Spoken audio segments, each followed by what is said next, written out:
guys have Minnesota sports flowing in their veins. Mackie and Judd on SKOR North and SKORNorth.com. Monday statements and questions here on Minnesota Sports with Mackie and Judd.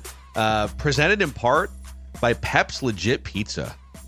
It was a raucous, wild Friday night for old Macadac. Actually, no, Saturday night. It was Saturday night. Busted out the pizza oven, and I took one of those sausage and mushroom Pep's Legit pizzas, throwback style, stone-baked cracker thin crust, zesty tomato sauce, and I put it in there for 15 minutes, and it came out perfect, piping hot. I cut it into squares like a good Minnesotan does, and enjoyed myself a Pep's Legit pizza and just some good old time with Maya the dog while my wife was out having a good time. Pep's Legit Pizzas, you can find them grocery store near you to have an authentic at-home pizza parlor experience like I did on Saturday night. All right. Boy, we had a couple football games yesterday. I'm sure will be presented here in weekend statements and questions. Joe, why don't you lead us off? All right. I have a question that's sort of a statement that's just sort of my frustration. And it's something that we've discussed before, but it now comes up again, and it impacted directly which team from the American Football Conference is going to the Super Bowl. How on earth do we not have a system in 2025 to get spots accurate for first downs? How on earth are we guessing with two guys, with two officials coming in different places to where Josh Allen might have gotten or might not have gotten? The NFL is a billions dollar business, okay? And not only do we have humans with chains as the markers, but we also don't have a system where the ball has a chip that can just say beep, beep, beep, first down, or no beep, no first down. I mean, this is one of the stupidest things. And look, we can bitch and moan about calls on Patrick Mahomes. We can bitch and moan about the judgment calls for sure.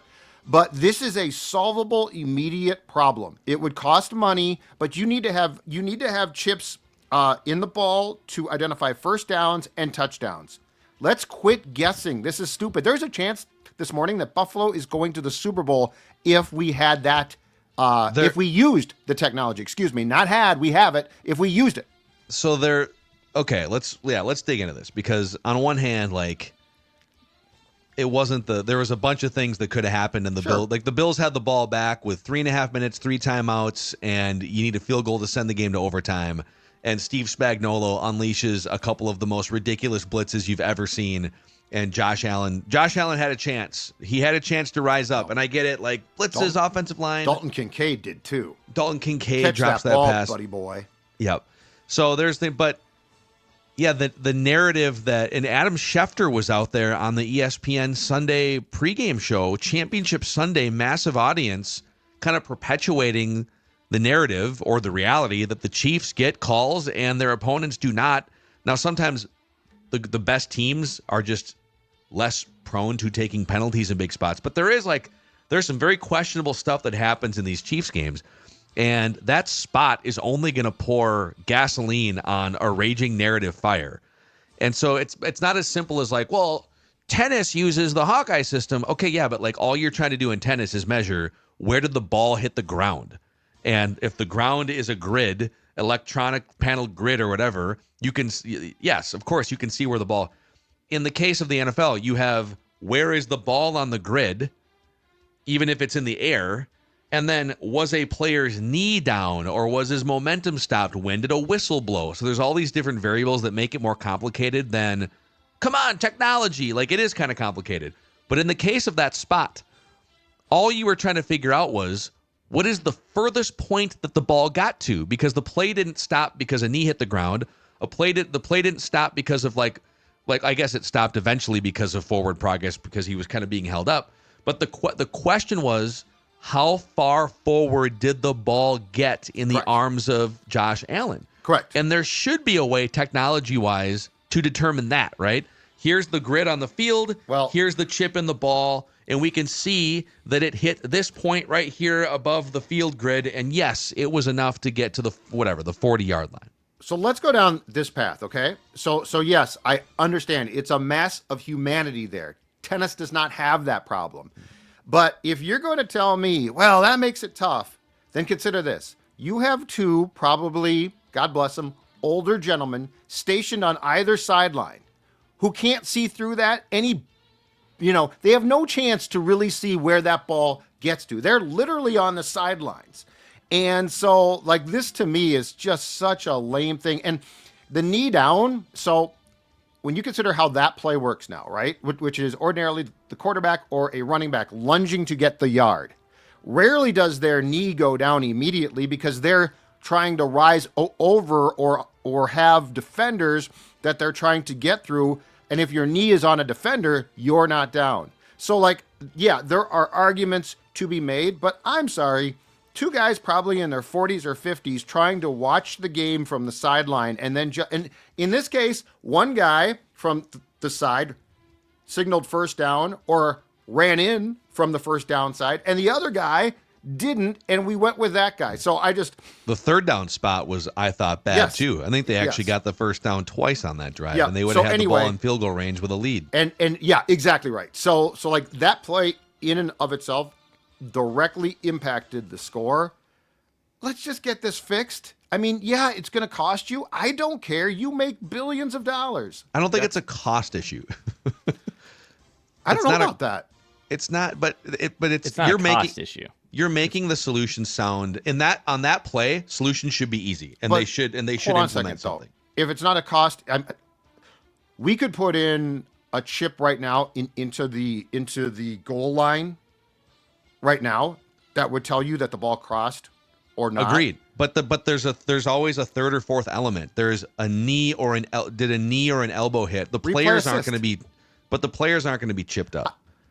So there's still a human element component to this. But we can also go to, and we don't need. This is the thing too. This review thing drives me crazy. Replay assist can fix almost everything in a second.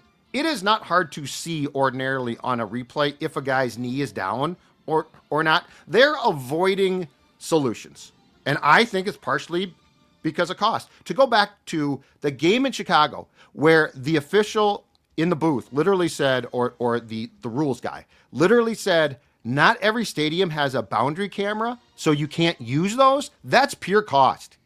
I'm saying put millions into getting this solved better than it currently is, with guys who are probably going to the optometrist 8 times a year trying to tell me where a football was. I think also, like, it's the cost of a broadcast partially falls on the networks too, I'm guessing too. So if Fox decides, for like the 5th game with Chris Myers, we're not going to have as many cameras as NBC's Sunday Night Football. Yeah. But in the case of the NFL should there's a few camera angles that should just be mandatory. The boundary camera. And I agree, chip the ball so that at least in some situations when all you need to know is, did the ball cross this point or get to this point, we can know automatically. Right. Agree on that. I would just say too, like, look, I know there's circumstances with whether a knee is down and then there's an oblong football, but like, dudes, and we've talked about this so many times with human umpires. We have phones now that can open up front doors from 30,000 feet in the air. We invented a light bulb. We have self-driving cars. We have so much advancements in technologies. And if I hear an argument of, well, it's an oblonged football, it's impossible. That falls so short for me. That falls so short for me. So it is it's a predicament. It's an absolute predicament. Can't stand it. Yeah. Okay, this is more of a memo to the Vikings here. Actually, the Cowboys are the worst offender of this, but the Eagles had 7 rushing touchdowns yesterday. That's actually more than the Cowboys had all season. 6 all season. The Vikings only had 9. So the Eagles had 2 fewer rushing touchdowns yesterday than the Vikings had all season. And so my statement is, Vikings, as you're making your offseason priority list, running the football needs to be at the top of that list. And there's things, we actually did a full offseason blueprint episode trying to get the Vikings to the next level, whatever that may be next year, closer to a Super Bowl. But running the football, man, the Bills probably should have leaned more into running the football at times. James Cook only had like 13 carries, and he's one of their best weapons. So it's kind of weird that they went away from that. Yeah, it's like they got into a matchup of like thinking levels with Spagnuolo, and they thought, well, he's going to expect us to do this, so we're going to counter with this. And It's like, okay, just give the ball to James Cook, dude. Like they're sending these ridiculous blitzes at you. But yeah, if you're the Vikings, I don't know how you can watch what the Eagles are doing, and even the way that the Chiefs and the Bills can command the ground game and score from with either their quarterback or their running back ground game. If you can't score on the ground inside the 5 or the 10, you're not winning a Super Bowl. So Vikings, it's time. Kevin O'Connell's been awesome, but this is the biggest flaw in the offense, personnel and schematically. Get that thing fixed. Mm-hmm. Yeah, I mean, it was insane watching Philadelphia and also Washington jumping off sides, 6 times during that damn tush-push situation near the goal line? Did you guys know there was that rule where apparently after a certain amount, because that's kind of one of those edges of the NFL rules where you can kind of break the NFL. Well, the ball can't get half the distance. The ball can't get closer. So if you're the defense, you might as well you keep doing it until they snap it and it works. Did you know that you can just like call an end to it and put 7 points on the board? It's kind of crazy. No, but that was nuts. And I was a little bit surprised by the last one that they didn't just say, okay, they've got the points. Yeah. But I mean, he's dangerous. He's dangerous. But the Eagles aren't snapping the ball, and Washington's season's on the line, and you know they're running this play. Like it's kind of, I don't think Washington was doing it maliciously. They were like, we're trying to stop this play. This play is almost the impossible. Tush push is, I don't know, drives me a bit crazy by this point. But statement or question for me going into obviously another Vikings Eagles Super Bowl. That'd be nice. Another Chiefs Eagles Super Bowl. I'm having a tough time picking who to root for in this game. Now, I actually don't mind being a neutral observer of any sports game for the most part, but with the Chiefs going for a three-peat, but they've clearly become like the villain of the NFL. They get all these calls. I don't think the likability with the Chiefs is as high as obviously it was just a few years ago. Yeah, it'd be cool to see, I guess, someone in Pat Mahomes and just the Chiefs in general win a third Super Bowl, but I think we're also kind of out on dynasties. And then as a Vikings fan, I'm sorry, I just cannot root for Philadelphia. And I wouldn't even say that this is a likable Rudy. Like I like Jalen Hurts, but I don't love Nick Sirianni. I certainly don't enjoy Eagles fans. I'm having a tough time. As much as I'll enjoy Super Bowl, I'm not boycotting the Super Bowl. It's one of my favorite days of the year. We already got our appetizers that we're working on for a few Sundays from now. We got buffalo chicken dip that's on the table. Oh, dude. You're already working on them? Oh yes, my wife wants all the snacks imaginable. So yes, we are already in the process of coming up with Dude, a good buffalo chicken dip is tough to beat. Mm-hmm. It's tough to beat. But this is some good prep. I think maybe even 2 years ago, I stopped at Runyon's and did on Super Bowl Sunday ordered the largest to-go order of wings I think you can possibly order at that place, and awesome. all of them were devoured by the family. So, another question in the question. I'm having a tough time rooting for the Super Bowl, but I do know what I'm going to be having for appetizers. That part is. What's the question? Who are you rooting for in the Super Bowl? Yeah, just I don't know. I would love to know who should I root for. Who should I root for in this year's Super Bowl? It is tough, man. Like the Eagles their fans are so insufferable in so many ways. I think it's got to be KC, unfortunately. I think I'm not my heart was with the Bills. I felt physical pain watching them kick that game away. Yep. And dude, Kincaid, just if he catches that pass, they had another late in the game. Kansas City dialed up a 0 blitz, and Josh Allen brilliantly checked to a wide receiver tunnel screen, and it was blocked. It was there, but the receiver bobbled it and then wound up not getting the step. So there was 3 or 4 plays. I don't care who wins the Super Bowl. I'll be watching. It's going to be wildly entertaining. You've got probably the best roster and best roster in the league and most dominant run game in recent NFL history against this dynasty. It's going to be super fun, but there's I don't have any emotional. I'm with Dex. I would be rooting Sure. against either one of these teams in almost any other Super Bowl scenario. Sure. So it is hard. The only thing, the only thing that I can come up with to potentially root for the Eagles is this one, Saquon, because it's a great story, right? And he seems like a likable dude. And if they win the Super Bowl the next day, Joe Shane, the GM of the Giants, should be fired. You don't think there's enough proof already that hooking your franchise to Daniel Jones No, I think he instead should be of fired by Saquon now. Barkley coming back? I agree completely. He should be fired by now. But what I'm saying is, if the Eagles win the Super Bowl, I think you gotta fire him. His kids in that HBO thing where his kids are literally telling him what to do, and they play it back now, and his 13-year-old kid is right.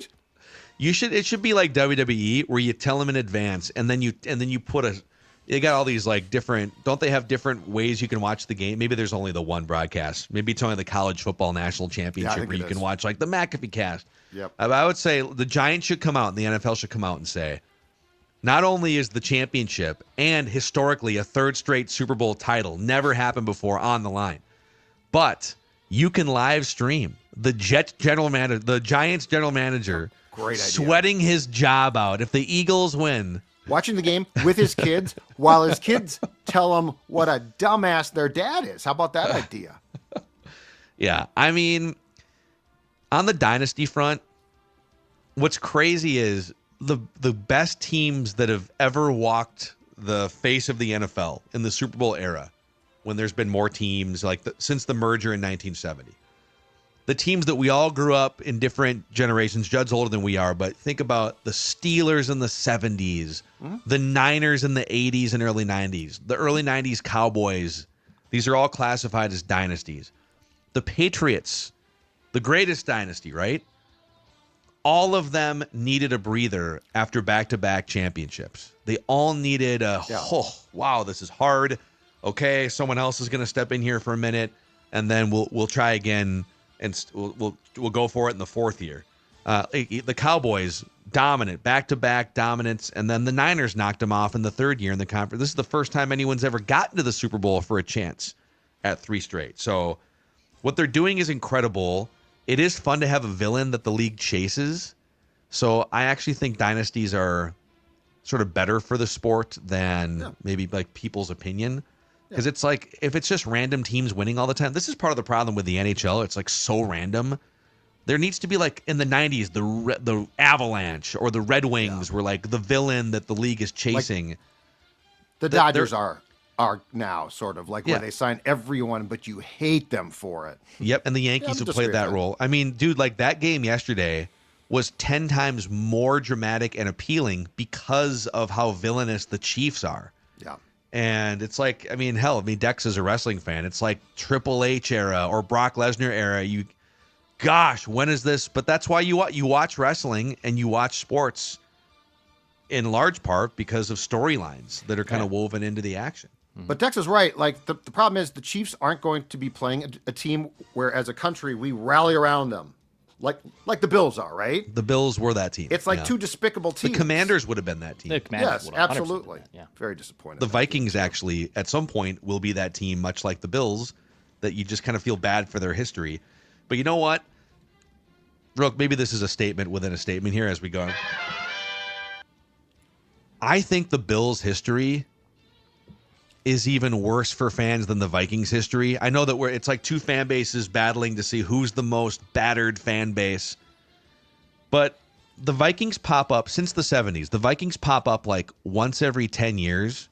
They'll go to the NFC Championship game, and then something terrible happens, and then they kind of take a step back, and then they ramp it up again 8 years later, and then it happens. Twice in 30 years, the Bills have built one of the 2 or 3 best teams in the league over like a 6-year period. Yep. Because the people think about the 4 Super Bowls, that run actually started in like 1988, where the Bills were a 12 or 13 win team, got to the AFC Championship game, and then I think the Broncos beat them in the AFC Championship game, and then 2 years later they go to the 4 straight Super Bowls. But they were Super Bowl caliber for 6 years and didn't win one.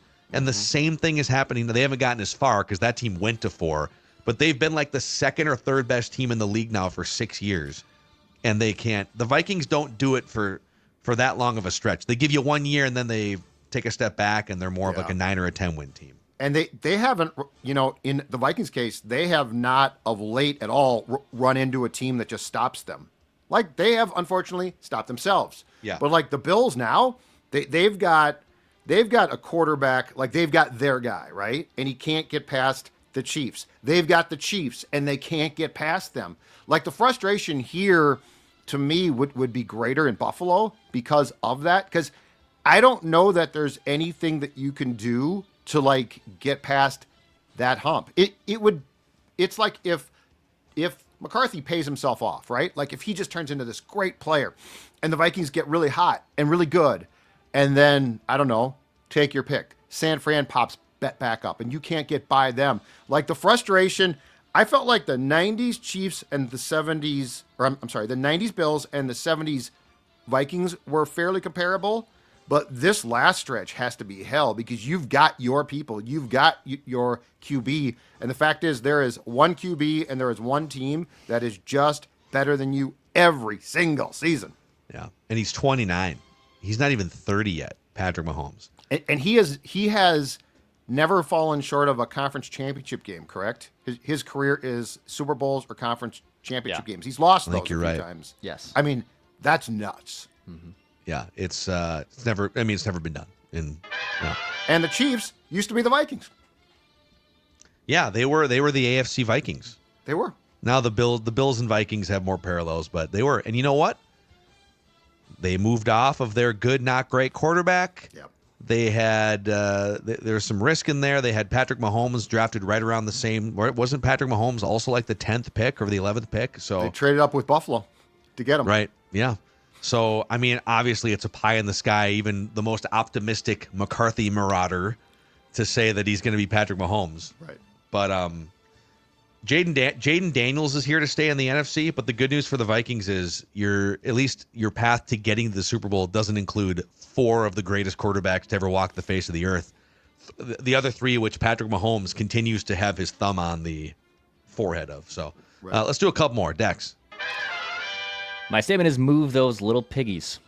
That is my statement. I don't know if you guys saw the comments from over the weekend from Carlos Correa dealing with his foot issues. Mm-hmm. But here's what he's been doing around the house. I've been sprinting. I've been running around. I've been doing everything. I've been focused on not only treatment, but also strengthening. A lot of walking barefoot around the house now. And all this helps me work on my toes and all that, so I'm in a really good spot. I've heard Carlos Correa is also wearing different art shoes. He's I guess he refuses to sprint on concrete. Not that I don't really understand when you have to. How often was he sprinting on concrete? Unless there's a time of an emergency, I don't know when you would willingly sprint on concrete. I saw that quote. Yeah. Wait, but you're saying he in his past has been sprinting on concrete? He insinuated it. Or pavement, pavement? Or pavement, yeah. But now we're reserving the stick sprinting. to the grass. Yeah, stick to the grass is exactly right. The Twins, obviously, their entire lineup, their defensive alignment, obviously revolves with a huge chunk to Carlos Correa. So those little piggies, keep them moving, keep them arched, keep them rest. Do whatever you can, Carlos. Keep doing the shock therapy. I know he's still doing the shock therapy that he did that helped him get him back on the field at the end of last year.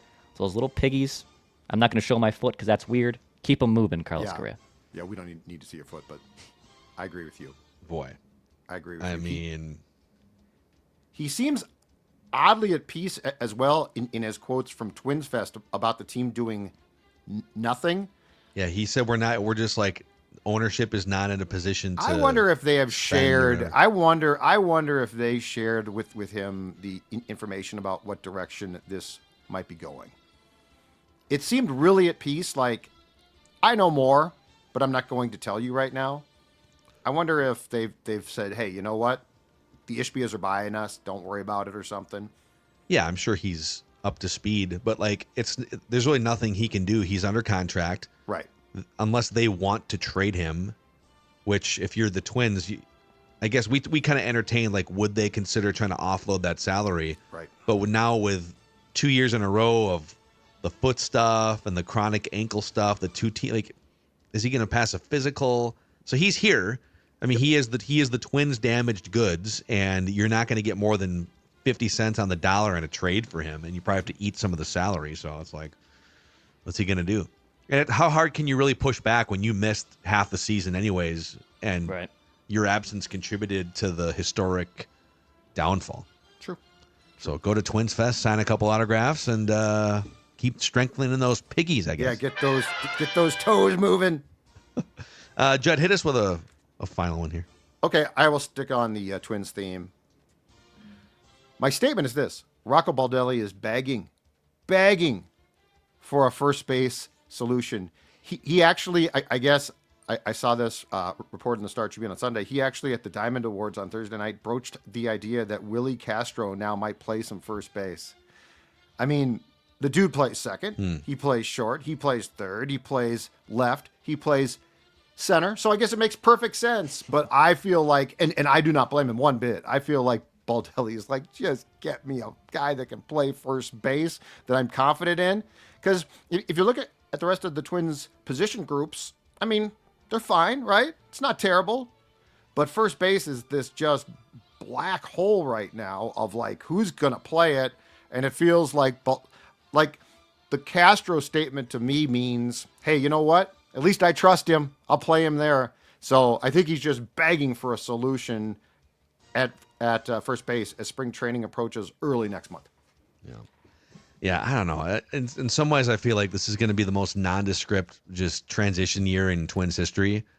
On the other hand, I don't know how far have the Dylan Cease rumors advanced at all beyond what we talked about on Thursday. That's just kind of a thing that's sitting there. Yeah. It does kind of feel like, boy, if they have a couple young players click and Carlos Correa stays healthy and they add a pitcher, they're going to win the division. Very torn on this team. It's kind of a weird team, weird period in franchise history. Absolutely. That's very fair. The public sentiment doesn't match how talented they probably are going to be in 2025. Mm-hmm. Do we have any idea what the turnout was at Twins Fest this weekend? God, did you go? I did not go. Oh, I didn't go. I went to the Wolves, the Wild, so I'm like, I'm not going to. Oh, you could have pulled a triple header, dude. You could have. I'm not. You had time in the try all morning, three. late morning, Yeah. Saturday. I know. I thought you were going to go. I was going to go. I reconsidered it. Man, you missed But I out don't know on how- the Michael how they did. Autographed autographed helmet. Oh, God, it would have been great. Yeah. No, exactly. Cole right. DeVries Cole DeVries. autographed. I'm okay with that. Pitcher's glove. I'm okay with the fact I didn't get in line there and pay to have Cole. Hey, Corey Koski, congratulations. Yeah, all right. Hall of Fame. Twins Hall of Fame. My guy Smalley left out, so my write that down prediction's wrong, but congratulations to Koski. Koski, That good was a big solid push. Twin. Kind of a what-if case in his career, too, because he went and had the concussion issues. Yeah, that's right. But Toronto, right? Yeah. He was he was an on-base machine a little bit before. It was like early Moneyball. Mm-hmm. Really valuable player now compared to maybe what people thought. I mean, the Twins knew he was valuable, but also turned himself into a great defensive third baseman. Yeah, he yes, he was did. much like Morneau. Those hockey backgrounds He did. turned themselves into good fielders. All right, dudes, those are the Monday statements and questions. Minnesota sports with Mackey and Judd.